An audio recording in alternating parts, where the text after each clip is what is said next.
Pasca penangkapan salah seorang anggota fraksi PDI Perjuangan oleh KPK, Ketua Umum Megawati DPR menyatakan belum menerima usulan pergantian antar waktu atas nama Harun Masiku yang Partai Demokrasi Indonesia Perjuangan atau PDIP memecat langsung kader partai yang terkena operasi tangkap tangan KPK. PDI Perjuangan sebagai partai mensos nonaktif Juliari Batubara Bernaung menghormati proses hukum KPK terhadap kadernya itu. Karena biasanya kalau saya lihat umpamanya mereka yang sudah jadi anggota-anggota yang terhormat DPR atau DPRD lalu lupa diri, bertindak semaunya sendiri. Di PDI Perjuangan, manakala seorang anggota PDI Perjuangan yang merupakan penyelenggara negara tertangkap tangan OTT oleh KPK, tersangka, maka detik itu juga Bu Mega memecat yang bersangkutan. Tentunya kita menghormati proses hukum yang tengah berjalan di KPK.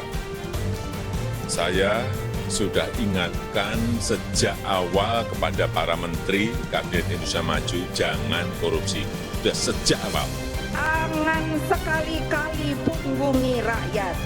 Jangan berhitung untung rugi bagi kerja politik. Jangan mencari keuntungan pribadi atau kelompok dari tugas ideologis ini.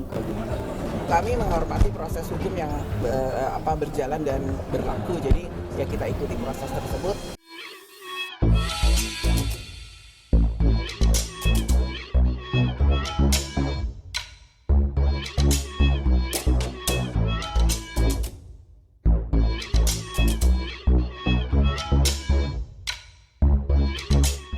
Tonton video ini sampai selesai agar Anda tidak gagal paham.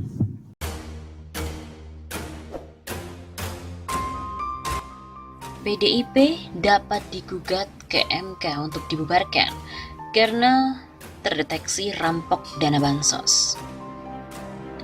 PDIP, Partai Demokrasi Indonesia Perjuangan, bisa-bisa digugat ke Mahkamah Konstitusi atau MK untuk segera dibubarkan karena terlibat perampokan dana bansos.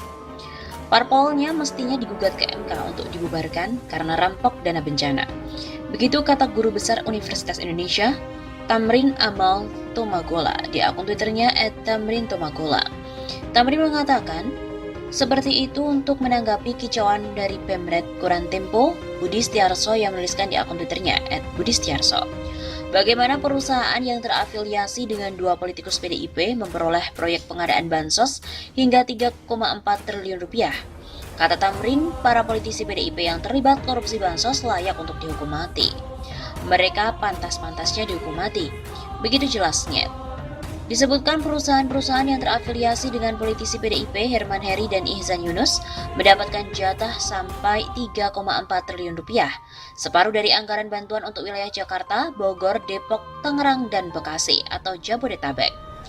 Direktur Eksekutif Oversight of Indonesia Democratic Policy Satyo Purwanto yang meminta penyidik KPK turut memeriksa Herman Heri dalam kasus dugaan korupsi bansos di mana menjerat mantan Mensos Juliari Peter Batubara. Tim Pembela Demokrasi Indonesia atau TPDI menyoroti soal tuduhan Direktur Eksekutif Oversight of Indonesia's Democratic Policy Satyo Purwanto terhadap Ketua Komisi 3 DPR Herman Heri tersebut. Jangan sampai nanti trial by the press. Jika tudingan itu tidak didukung bukti-bukti tanpa check and balance dan atau cover both side sebagaimana diatur dalam kode etik jurnalistik. Begitu ujar koordinator TPDI Petrus Celestinus. Geger-geger. Dua politikus PDIP disebut memperoleh proyek pengadaan Bansos 2020 mencapai 3,4 triliun rupiah. Siapakah mereka? Tempo kembali bikin geger. Dua politikus PDIP disebut memperoleh proyek pengadaan Bansos 2020 hingga 3,4 triliun rupiah. Siapakah mereka? Bagaimana perusahaan yang terafiliasi dengan dua politikus PDIP memperoleh proyek pengadaan Bansos mencapai 3,4 triliun rupiah? Koran Tempo edisi hari Senin 18 Januari mengungkap hasil investigasi. Kuota Bansos Jumbo politikus Banteng. Dua politikus PDIP Herman Heri dan Ihsan Yunus diduga memperoleh kuota terbesar proyek Bansos. Total nilai kuota keduanya mencapai 3,4 triliun rupiah. Komisi Pemberantasan Korupsi menyelidiki keterlibatan Herman Heri dan Ihsan Yunus dalam kasus korupsi Bansos 2020. Dua politikus PDIP itu diduga memperoleh jatah terbesar dalam proyek pengadaan barang bantuan untuk masyarakat yang terdampak pandemi. Sejumlah sumber yang mengetahui proses pengadaan bantuan menyebutkan Ketua Komisi Hukum DPR RI Herman Heri melalui sejumlah perusahaan menguasai 7,6 juta paket senilai 2,1 triliun rupiah. KPK menyelidiki keterlibatan Herman Heri dan Ihsan Yunus dalam kasus korupsi bantuan sosial 2020. Dua politikus PDIP itu diduga memperoleh jatah terbesar dalam pengadaan barang bantuan untuk masyarakat yang terdampak pandemi COVID-19. Sejumlah sumber yang mengetahui proses pengadaan bantuan tersebut menyebutkan Ketua Komisi Hukum DPR RI Herman Heri melalui beberapa perusahaan menguasai 7,6 juta paket senilai 2,1 triliun rupiah. Sedangkan Ihsan, Wakil Ketua Komisi Sosial DPR, memperoleh 4,6 juta paket senilai 1,3 triliun rupiah. Komisi Anti Korupsi menggeledah kantor perusahaan yang terafiliasi dengan keduanya sepanjang pekan lalu. Di antaranya kantor milik keluarga Herman di Jalan Panglima Polim, Jakarta Selatan. Begitu juga dengan rumah keluarga Ihsan Yunus di Jalan Hankam Raya, Jakarta Timur. Baik Herman maupun Ihsan membantah tuduhan terlibat korupsi bansos. Omong kosong. Begitu kata Herman tentang nilai kuota bantuan 2,3 triliun yang diperoleh perusahaannya. Tempo pun menelusuri peran keduanya dalam pengadaan bansos.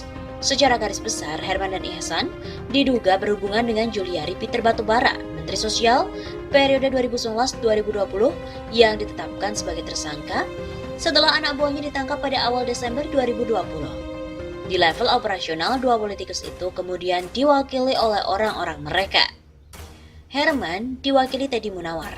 Pada Mei tahun lalu, Teddy menemui Kepala Biro Umum Kementerian Sosial Adi Wahyono, serta Sekretaris Dirjen Perlindungan Jaminan Sosial Kementerian Sosial.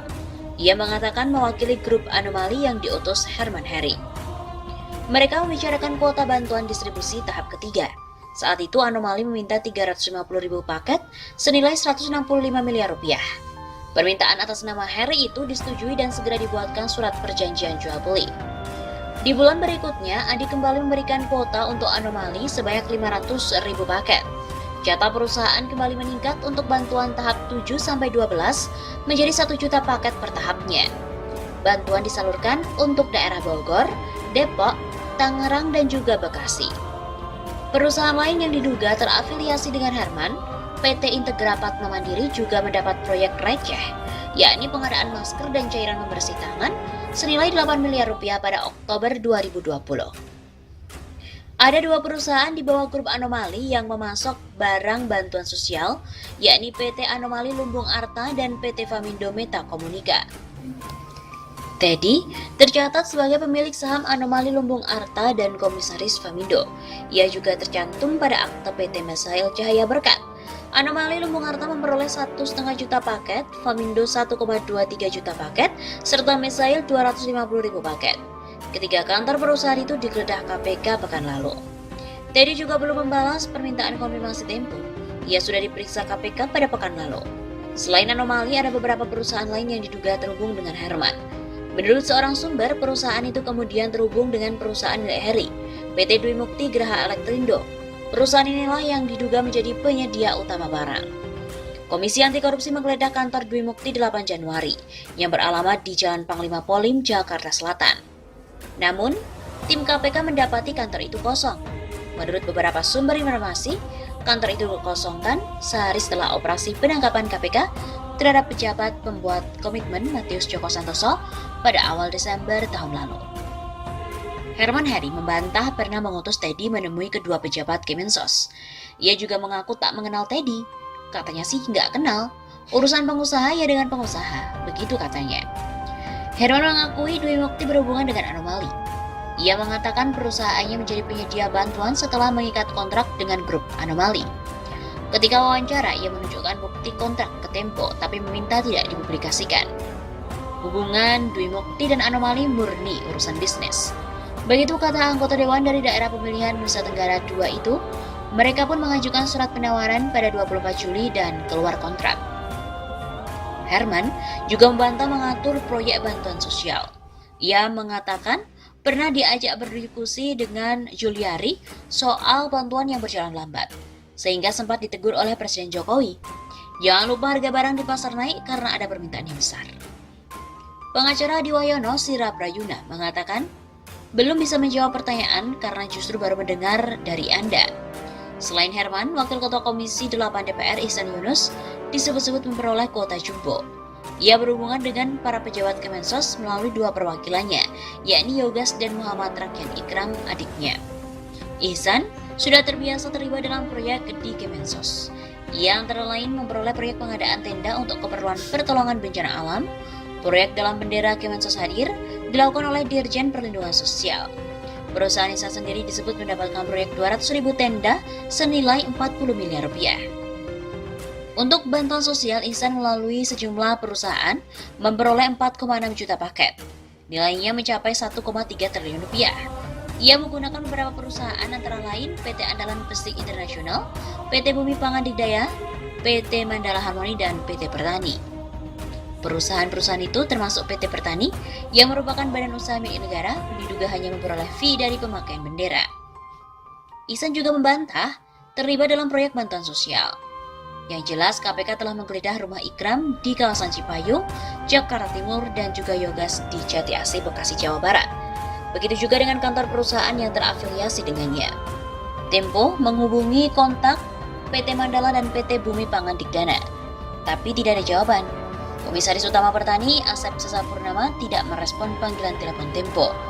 Asep yang merupakan Dirjen Penanganan Fakir Miskin Kemensos.